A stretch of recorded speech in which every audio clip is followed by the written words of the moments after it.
Hi students, welcome to economy Venkatesh sir online classes. నేను మీ economy Venkatesh సార్ని. 2026 ఫిబ్రవరి మాసంలో వార్తలు నిలిచినటువంటి కరెంట్ అఫైర్స్ని మనం ఎంసీక్యూస్ ద్వారా ఇంతకు ముందు క్లాస్ ఒక వీడియో చేశాను. పార్ట్ 2 కింద నేను ఇక్కడ వీడియో చేస్తున్నా. ఈ క్వశ్చన్స్ మీకు సింపుల్గా ఇచ్చాను, ఇంపార్టెంట్వి. వీటిని ఎక్స్ప్లెనేషన్ కూడా ఇందులో ఇస్తాను. ఓకేనా? నెక్స్ట్ పార్ట్ 3 అలా వస్తుంటాయి. ఫిబ్రవరి మంత్ మొత్తం కూడా ఎంసీక్యూస్ ద్వారానే భర్తీ చేస్తాను. ఓకేనా? రైట్. ఇక్కడ భారతదేశంలో తొలి హైడ్రోజన్ ఆధారిత వ్యవసాయ డ్రోన్ను వావ్గ్రో గ్రీన్ అనే సంస్థ ఎక్కడ ప్రారంభించింది అని అడిగాడు. ఫస్ట్ ఆఫ్ ఆల్ హైడ్రోజన్ అనే పదం ఇక్కడ వాడారు.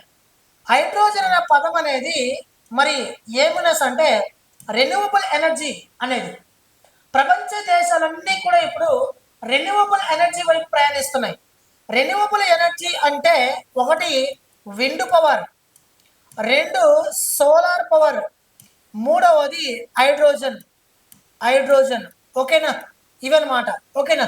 అంటే కాలుష్యానికి కారకం కానటువంటి వాటిని రెన్యూవబుల్ ఎనర్జీస్ అని పిలుస్తాం.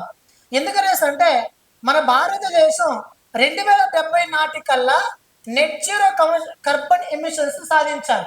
నెట్ జీరో కార్బన్ ఎమిషన్స్ ని సాధించాలి. అంటే 2070 నాటికల్లా మన భారతదేశంలో పూర్తిగా కర్బన ఉద్గారాలను విడుదల చేయనటువంటి దేశాల జాబితాలో మన భారతదేశం చేరబోతుందంట. అటువైపు మన భారతదేశం ప్రయాణిస్తుంది. కాబట్టి మన భారతదేశం పెట్రోలు, డీజిల్ వాటిని తగ్గించి ఎలక్ట్రికల్ వెహికల్ వైపు ప్రయాణిస్తుంది. అంటే మనకు చూస్తుంటే ఎలక్ట్రిక్ ఏసీ బస్ అనేసి ఎలక్ట్రిక్ వాహనాల వైపు మన భారతదేశం ప్రయాణిస్తుంది. కాబట్టి దాంట్లో భాగంగా మన భారత ప్రభుత్వంలో భాగంగా ఇటీవల గో గ్రీన్ అనే ఒక సంస్థ ఇటీవల భారతదేశం మొట్టమొదటిసారిగా హైడ్రోజన్ ఆధారిత అగ్రికల్చర్ డ్రోన్ ని ప్రారంభించింది. డ్రోన్ అంటే మీకు గుర్తు రావాల్సింది అన్మాన్డ్ ఎయిర్ వెహికల్. అంటే మానవుడు లేకుండా ప్రయాణించేటటువంటి వాహనం అన్మాన్డ్ ఎయిర్ వెహికల్. దీన్నే డ్రోన్ అని పిలుస్తారు. దీన్ని ఇటీవల ఏ రాష్ట్రంలో ప్రారంభించబడిందంటే పంజాబ్, తమిళనాడు, హర్యానా, మధ్యప్రదేశ్. అంటే ఆన్సర్ వచ్చేసి హర్యానా రాష్ట్రంలో గో గ్రీన్ అనే ఒక సంస్థ హైడ్రోజన్ ఆధారిత అగ్రికల్చర్ డ్రోన్ ని ప్రారంభించారు. ఓకేనా? Right. Next Palash flower festival 2026 ఎక్కడ జరిగింది అని అడిగాడు. ఆప్షన్ 1 ముంబై, 2 ఢిల్లీ, 3 బెంగళూరు, 4 కలకత్తా అని అడిగాడు. ఆన్సర్ వచ్చేసి ఢిల్లీ డెవలప్మెంట్ అథారిటీ అనే అథారిటీ ఆ రాష్ట్రంలో అంటే కేంద్ర పాలిత ప్రాంతం రాష్ట్రం ఉంది కదా. ఢిల్లీలో మనకి పూజలకు సంబంధించి ఫ్లవర్స్ పూలోత్సవం అంటాం. పూలోత్సవం ఒక ఫ్లవర్ ఫెస్టివల్ ఇది అనుభవుతుంది. కాబట్టి పలాష్ ఫ్లవర్ ఫెస్టివల్ 2026 ఇటీవల ఢిల్లీ డెవలప్మెంట్ అథారిటీలో వారు నిర్వహించారు.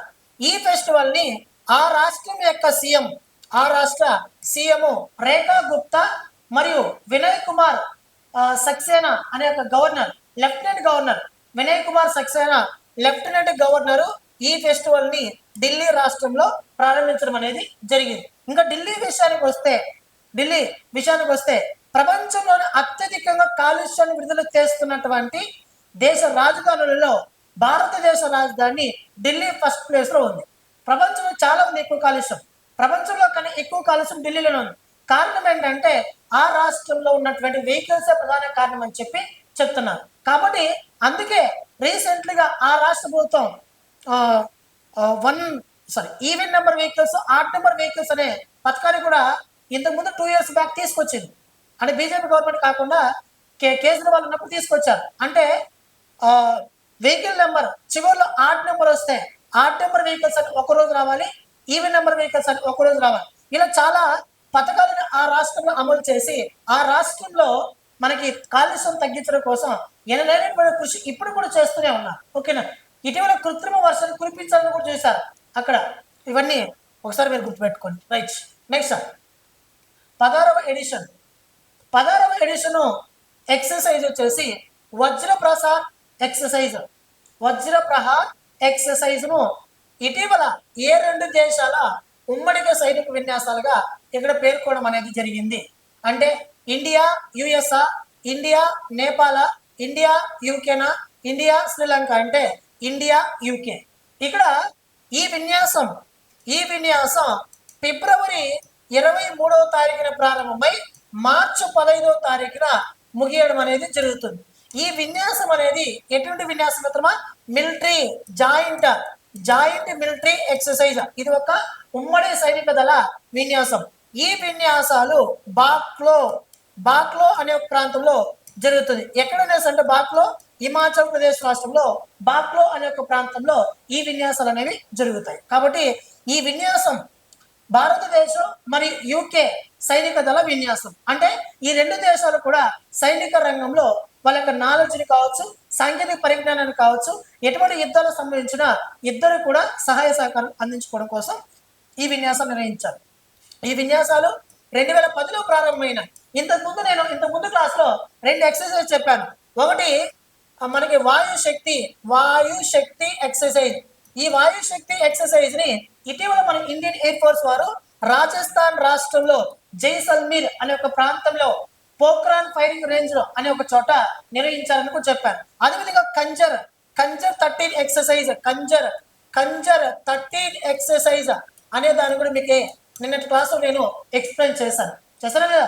మనకి భారతదేశం ఇండియా కిర్గిస్తాన్ అనే రెండు దేశాల మధ్య ఇది ఒక సైనిక దళ విన్యాసాన్ని నిర్వహించాలని కూడా ఇటీవల నేను చెప్పాను. ఓకే, ఇటువంటి పని మీరు గుర్తుపెట్టుకోవాలా. ఫస్ట్ వాయు శక్తి ఎక్సర్సైజ్ ని ఎవరు నిర్వహించారు? ఇండియన్ ఎయిర్ ఫోర్స్ వాళ్ళు నిర్వహించారు. అదేవిధంగా కంజర్ 13 ఎక్సర్సైజ్ ని ఎవరు నిర్వహించారు? మనకు భారత ప్రభుత్వం నిర్వహించింది. ఎక్కడ? అస్సాంలోని మియామరి అనే ప్రాంతంలో. ఇది మన భారత్ కిర్గిస్తాన్ దేశాల మధ్య జరుగుతుంది. అదేవిధంగా ఇప్పుడు మళ్ళీ ఇక్కడ వజ్రప్రహార ఎక్సర్సైజ్ మన ఇండియా యూకే మధ్య. ఓకేనా? ఇవన్నీ ఆర్డర్ని గుర్తుపెట్టుకుంటూ రావాలి. Okay, right. నెక్స్ట్ ఇండియా యొక్క మొట్టమొదటి ప్రైవేట్ హెలికాప్టర్ అసెంబ్లీ లైన్ ని ఇటీవల ఎక్కడ ప్రారంభించారు అని అడిగారు. ఎక్కడనే అంటే ఆప్షన్ 1 వేమగల్లోనా, లేదా పూణేలోనా, లేదా కొచ్చిలోనా, వైజాగ్లోనా అంటే ఆన్సర్ వచ్చేసి కర్ణాటక రాష్ట్రంలోని వేమగల్ అనే ఒక ప్రాంతంలో ఈ అసెంబ్లీ లైన్ ని ప్రారంభించడం అనేది జరిగింది. భారతదేశంలో మొట్టమొదటి హెలికాప్టర్ అసెంబ్లీ లైన్ ఎక్కడ ప్రారంభించారంటే కర్ణాటక రాష్ట్రంలోని మనకి వేమగల్ అనే ఒక ప్రాంతంలో దీన్ని ప్రారంభించడం అనేది జరిగింది. ఇటీవల మన భారతదేశానికి ఫ్రాన్స్ దేశ అధ్యక్షుడు ఇమాన్యుయల్ మ్యాక్రాన్ గారు మన భారతదేశ పర్యటన కోసం వచ్చారు. దేంట్లో మన ఇండియా AI ఇంపాక్ట్ సదస్సు జరిగింది కదా. ఆ సదస్సులో పాల్గొనడం కోసం భారతదేశానికి ఫ్రాన్స్ దేశ అధ్యక్షుడు ఇమాన్యుయల్ మ్యాక్రాన్ గారు వచ్చారు.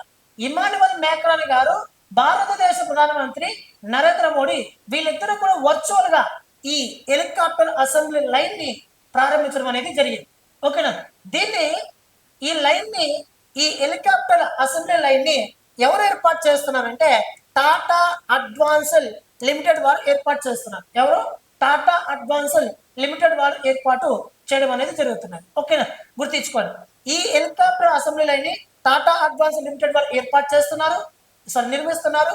అదేవిధంగా ఫ్రాన్స్ దేశ అధ్యక్షుడు ఇమాన్యుయల్ మ్యాక్రాన్, భారతదేశ ప్రధానమంత్రి నరేంద్ర మోడీ వీళ్ళిద్దరూ కూడా ఉమ్మడిగా వర్చువల్ గా ముంబై నుంచి దీన్ని ప్రారంభించడం అనేది జరిగింది. అయితే ఫ్రాన్స్ అనగానే మనకు గుర్తొచ్చేది రఫేల్ యుద్ధ విమానాలను మన భారతదేశం 114 రఫేల్ యుద్ధ విమానాలను కొనుగోలు చేయడానికి ఇటీవల డిఫెన్స్ అక్విజిషన్ కౌన్సిల్ ఆమోదం కూడా తెలిపింది. ఈ డిఫెన్స్ అక్విజిషన్ కౌన్సిల్ పర్మిషన్ లేకుండా రక్షణ మంత్రిత్వ శాఖ ఏ ఆయుధాన్ని కొనకూడదు, అమ్మకూడదు.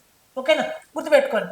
అయితే అంతకుముందు 2016లో కుదుర్చుకున్నటువంటి ఒప్పందం ప్రకారం ఫ్రాన్స్ నుంచి ఇప్పటికే మనం 36 రఫేల్ యుద్ధ విమానాలను కొనుగోలు చేయడం అనేది జరిగింది. 36 రఫేల్ యుద్ధ విమానాలను కొనుగోలు చేయడం అనేది జరిగింది. అవి ప్రజెంట్ మన భారతదేశంలో సర్వీస్లో కూడా ఉన్నాయి. ఈ 114లో కూడా 18 హెలికాప్టర్స్ ని రఫేల్ యుద్ధ విమానాలని ఫ్రాన్స్ దేశంలో ఉన్నటువంటి దసాల్ట్ ఏవియేషన్ అనే ఒక సంస్థ అక్కడి నుంచి తయారు చేసి మనకు సరఫరా చేస్తుంది. మిగతా 96 రఫేల్ యుద్ధ విమానాలను దసాల్ట్ ఏవియేషన్ అనే ఒక సంస్థ మన భారతదేశం తయారు చేసి మన భారతదేశానికి విక్రయిస్తుంది. ఓకేనా, గుర్తించుకోండి. రైట్. నెక్స్ట్, భారతదేశంలో మొట్టమొదటి నీటి అడుగున వాటర్ లోపల నీటి అడుగున రోడ్డు మరియు రైలు సొరంగ ప్రాజెక్టును 18,662 కోట్ల రూపాయలతో ఎక్కడ ప్రారంభించారు అని అడిగాడు. ఆప్షన్ 1 కేరళనా, లేకపోతే పశ్చిమ బెంగాల్, లేకపోతే అస్సామా, లేకపోతే మధ్యప్రదేశ్ అని అడిగాడు. ఆన్సర్ వచ్చేసి అస్సాం రాష్ట్రం మిత్రమా. అస్సాం రాష్ట్రంలో బ్రహ్మపుత్ర నది ఉంది కదా, బ్రహ్మపుత్ర నది, అక్కడ నీటి అడుగున రోడ్డు మరియు రైలు సొరంగ ప్రాజెక్టుని అక్కడ ఏర్పాటు చేయబోతున్నారు. ఓకేనా, ఏర్పాటు చేశారనమాట. ఇది రైలు సొరంగ ప్రాజెక్ట్. సొరంగం అంటే లోపల అర్థం. ఓకేనా, గుర్తుపెట్టుకోండి. ఇంకా అస్సాం అనగానే మనకు గుర్తొచ్చేది, నేను క్లాసులో నేను ఆల్రెడీ చెప్పాను, అస్సాంలో మనకు ఆల్రెడీ ఎమర్జింగ్ ల్యాండింగ్ ఫెసిలిటీ అత్యవసర ల్యాండింగ్ సౌకర్యాన్ని ప్రారంభించారని కూడా చెప్పారు నరేంద్ర మోడీ. దాంతో పాటు బ్రహ్మపుత్ర నది పైన 6 లైన్లతో ఏర్పాటు చేయబడిన కుమార భాస్కర్ వర్మ సేతు అనే ఒక బ్రిడ్జిని కూడా ప్రారంభించారని కూడా చెప్పాను. ఓకేనా, నేను క్లాసులో. అదేవిధంగా ఈ ల్యాండింగ్ ఫెసిలిటీ చైనాకి 300 కిలోమీటర్ల దూరంలో ఉంది, మయన్మార్కి 200 కిలోమీటర్ల దూరంలో ఉంది. అస్సాం రాష్ట్రంలో ఉన్నటువంటి డిబ్రూగఢ్ ఇంటర్నేషనల్ ఎయిర్పోర్ట్ ప్రత్యామ్నాయంగా ఇది పనిచేస్తుంది అని కూడా నేను క్లాసులో మీకు ఆల్రెడీ నేను చెప్పుకున్నా. ఓకేనా మిత్రమా, జీకే క్లాసెస్ మీకు కావాలన్నా మన యాప్లో ఉన్నాయి. ఎవ్రీ 15 days కోసం current affairs videos, 1-liner current affairs, అదేవిధంగా మంత్లీ మ్యాగజైన్, ఎగ్జామ్స్ అన్ని కూడా మన యాప్లో ఉన్నాయి, మీరు తీసుకోవచ్చు. ఇండియన్ ఎకానమీ కంప్లీట్ క్లాస్ మన యాప్లో ఉన్నాయి, తీసుకోవచ్చు. ఏపీ ఎకానమీ కూడా ఇంకా 4-5 రోజులు నేను స్టార్ట్ చేస్తాను, అవి కూడా మన యాప్లో తీసుకోవచ్చు. వీటి కోసం ఎకానమీ, జీకే, కరెంట్ అఫైర్స్ కోసం బయట యాప్లో అమౌంట్ పెట్టి వేస్ట్ చేసుకుంటూ ఒకసారి కంటెంట్ చూడండి. ఓకేనా, రైట్. నెక్స్ట్, దీనికోసం మన యాప్ డౌన్లోడ్ చేసుకోండి. ఎకానమీ వెంకటేశ్వర్ నా పేరు మీద ఉంటుంది, డౌన్లోడ్ చేసుకుని ఏదైనా డౌట్ ఉంటే ఈ నెంబర్కి కాల్ చేసే ప్రయత్నం చేయండి. 9030539097కి కాల్ చేయండి. ఓకేనా, రైట్. 1,00,000 కోట్ల రూపాయలతో ఇక్కడ అర్బన్ ఛాలెంజ్ ఫండ్ని ఏ మంత్రిత్వ శాఖ ప్రారంభించింది అని అడిగాడు. మీకు ఆన్సర్ ఫైండ్ అవుట్ చేయొచ్చు ఈజీగా. కేంద్ర ఆయుష్ మంత్రిత్వ శాఖన, కేంద్ర గృహ మరియు పట్టణాభివృద్ధి మంత్రిత్వ శాఖన, కేంద్ర ఆరోగ్య మంత్రిత్వ శాఖన, లేకపోతే ప్రజా పంపిణీ వ్యవహారాల మంత్రిత్వ శాఖ అంటే ఈజీగా ఉంది. కేంద్ర గృహ మరియు పట్టణ అభివృద్ధి మంత్రిత్వ శాఖ. భారతదేశంలో రానున్నటువంటి 5 సంవత్సరాలలో నగరాలను అభివృద్ధిగా తీర్చిదిద్దడం కోసం అభివృద్ధి అర్బన్ ఛాలెంజ్ ఫండ్ని ఇటీవల కేంద్ర ప్రభుత్వం ఏర్పాటు చేయడం అనేది జరిగింది. ఓకేనా, దాదాపు ఈ 5 సంవత్సరాల్లో 4,00,000 కోట్ల రూపాయల పెట్టుబడులు ఈ నగరానికి కేటాయించాలంట. 4,00,000 కోట్ల రూపాయలలో 25% నిధులు మనకి కేంద్ర ప్రభుత్వం అందిస్తే 25% నిధులు రాష్ట్ర ప్రభుత్వాలు అందించాలంట. ఇంకా 50% నిధులు మార్కెట్ల ద్వారా ఆయా రాష్ట్రాలు సమకూర్చుకోవాల్సిన అవసరం ఉంటుందంట. ఓకేనా, ఇది urban challenge fund. Next, AI impact summit. ఇక్కడ ఇండియా ఏఐ ఇంపాక్ట్ సమిట్ ఈ సదస్సు 2026 ఫిబ్రవరి 16 నుంచి మనకి 20వ తారీఖుల వరకు ముగిసింది. ఇక్కడ న్యూఢిల్లీలోని భారత మండపం ముగిసింది. ఈ సమిట్కి దాదాపు 20 దేశాధినేతలు పాల్గొన్నారు. అనేక అంతర్జాతీయ సంస్థ సిఇఓలు కూడా పాల్గొన్నారు. ఈ సదస్సులో మన ఆంధ్రప్రదేశ్ రాష్ట్ర ముఖ్యమంత్రి నారా చంద్రబాబు నాయుడు గారు ఇటీవల పాల్గొని 7 సంస్థలతో ఒప్పందాలు కూడా కుదుర్చుకున్నారు. ఐఐటి మద్రాస్, ఐబిఎం ఇటువంటి సంస్థలతో మన ఆంధ్రప్రదేశ్ రాష్ట్ర ముఖ్యమంత్రి ఒప్పందాలు కుదుర్చుకున్నారు. ఇక్కడ ఆర్టిఫిషియల్ ఇంటెలిజెన్స్ అనగానే మీకు గుర్తుకు రావాల్సింది ఏమనేసి అంటే కృత్రిమ మేధ ఆధారిత. ఆర్టిఫిషియల్ ఇంటెలిజెన్స్ అన్న కృత్రిమ మేధ ఒకటే. ఈ రోజు ప్రపంచ దేశాలను శాసిస్తుంది కృత్రిమ మేధ. ఓకేనా, కృత్రిమ మేధ. ఇటువంటి ఏఐని గురించి చర్చించడం కోసం మన భారతదేశం వేదికగా ఈ సదస్సు ముగిసింది. అయితే గ్లోబల్ సౌత్ లో, అంటే మన గ్లోబల్లో దక్షిణార్ధగోళం అంటాం, లేదా గ్లోబల్ సౌత్ లో ఈ సమావేశం నిర్వహించడం ఫస్ట్ మన స్టేటే, మన కంట్రీనే, మన భారతదేశమే నిర్వహించింది. ఓకేనా, చూద్దాం. ఏఐ ఇంపాక్ట్ సమిట్ 2026కి సంబంధించి సరికాని వాక్యాన్ని గుర్తించండి అని అడిగాడు. ఆప్షన్ 1, ఈ సమిట్ ఢిల్లీలో ఫిబ్రవరి 16 నుంచి 20వ తారీఖుల వరకు జరిగింది అని అడిగాడు. ఎస్, కరెక్టే. ఓకేనా, దేశంలో తొలి ఏఐ ఆధారిత కళ్ళజోడు సర్వం కేజ్ అనే కళ్ళజోడుని ప్రధాని నరేంద్ర మోడీ ధరించాడు ఈ ఇంపాక్ట్ సదస్సులో. ఎస్, కరెక్టే. దీనిని ఈ సర్వం కేజ్ అని ఏఐ ఆధారిత కళ్ళజోడుని సర్వం ఏఐ అనే ఒక సంస్థ రూపొందించింది. సర్వం ఏఐ అనే ఒక సంస్థ రూపొందించింది. అదేవిధంగా ఎస్, ఈ ఆప్షన్ కూడా కరెక్టే. ఈ సదస్సులో 8 ఏళ్ల బాలుడు ప్రత్యేక ఆకర్షణ నిలిచాడు. ఆ పిల్లోడి పేరు వచ్చేసి రణవీర్ సచ్దేవా. స్పీచ్ ఆసక్తిగా నిలిచింది. Yes, correct. ఇతను ఢిల్లీకి చెందినటువంటి పర్సన్.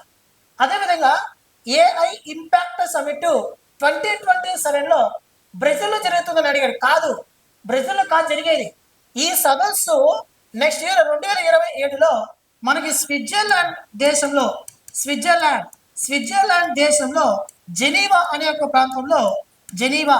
ప్రాంతం జరుగుతుంది, బ్రెజిల్లో కాదు. కాబట్టి దీనికి సంబంధించిన ఆప్షన్ ఏదనేసి అంటే తప్పు ఆప్షన్ 4. ఓకేనా, రైట్. Next question. అంటార్కిటికాలో తొలిసారిగా రిమోట్ ఆధారంగా అల్ట్రాసౌండ్ ను ఏ సంస్థ నిర్వహించింది? మీకు అల్ట్రాసౌండ్ స్కాన్ ఉంది కదా, ఎంఆర్ఐ స్కాన్ అని, అల్ట్రాసౌండ్ స్కాన్ అని ఉంది. ఇప్పుడు ఎక్కడ మిషన్ అల్ట్రాసౌండ్ స్కాన్ మిషన్ ఉంటే అక్కడ వ్యక్తి ఉంటే మనం స్కాన్ చేస్తారు. కానీ ఇక్కడ మన భారతదేశానికి సంబంధించినటువంటి ఎయిమ్స్ వాళ్ళు all India medical institute of sciences